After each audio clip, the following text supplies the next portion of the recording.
Place a small amount of Elmer's glue on the back of your painted wallpaper. Smush it around with your finger and apply a piece of chipboard to the far right side. Take your second piece of painted wallpaper. Smush some more glue on the back and then align your second piece of chipboard with the left side. Make 2 cuts on your front cover at the corners. Come very close to your black chipboard, but don't cut into it. Do the same thing for your second cover.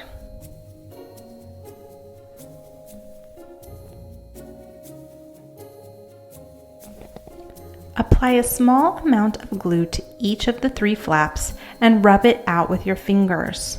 Fold each flap tightly over the chipboard, creasing the edges with your fingernail so that you have sharp edges.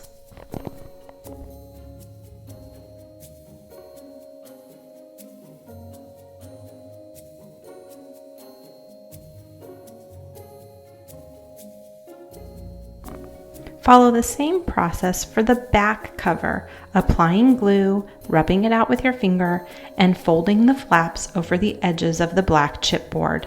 Make sure edges are crisp by using your fingernail.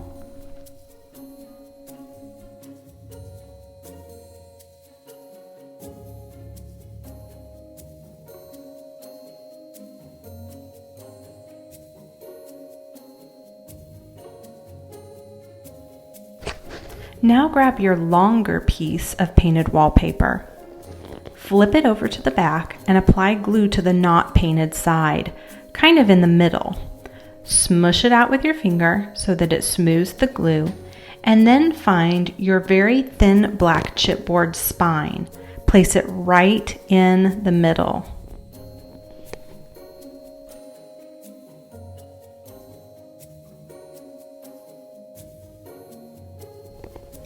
Take your front and back covered pieces of chipboard. Start with the right, lay it 1/4 of an inch away from your spine. Make sure that your chipboard matches the image above as far as the blank side facing the spine.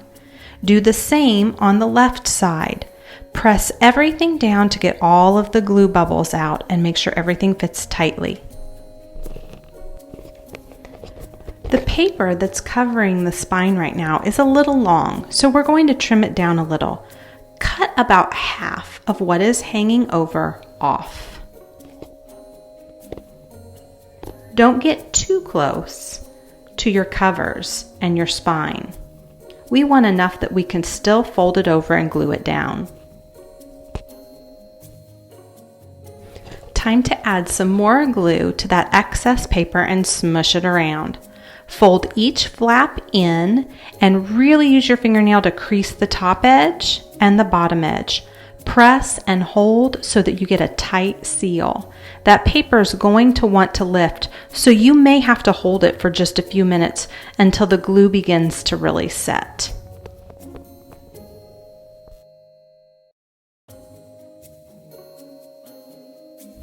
Now time to make it actually fold like a book.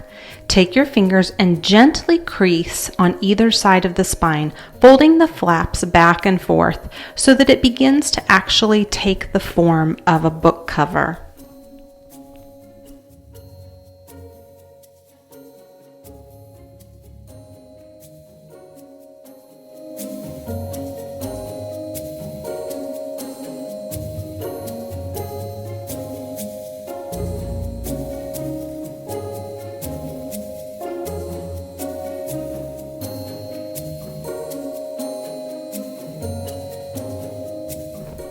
Now to start folding the pages for the inside of our book. You have a folded watercolor strip. Your strip has already been folded into 4 different sections. Each section needs to be folded in half. I have marked my folds in red just so that you can see them more clearly in the video. Match fold to fold and create a new section. Another way of thinking about this would be cutting each one of your 4 folds in half. So each of the 4 sections needs to have a fold in the middle of it.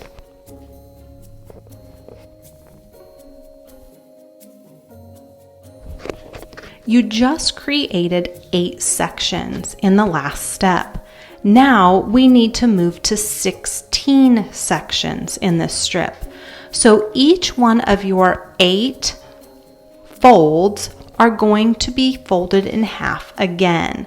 Go section by section through the 8, matching the fold lines and creating a new fold in the middle of them.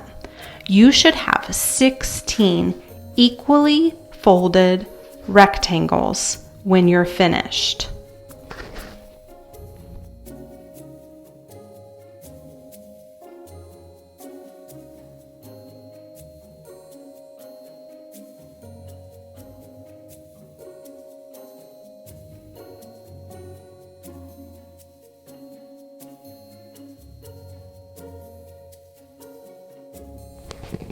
Once you have 16 folds, take your strip and fold it like a paper fan, back and forth, left and right. Think of it like a W.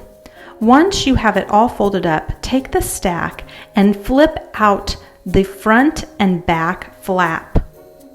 These will be the parts that get glued to the back of your covers. Because it's much easier to draw and paint on the pages before they're glued into the book, I would pause now, unfold your folded up watercolor paper, and begin planning out all of your sketching and painting. Keep in mind how the pages will turn as you plan.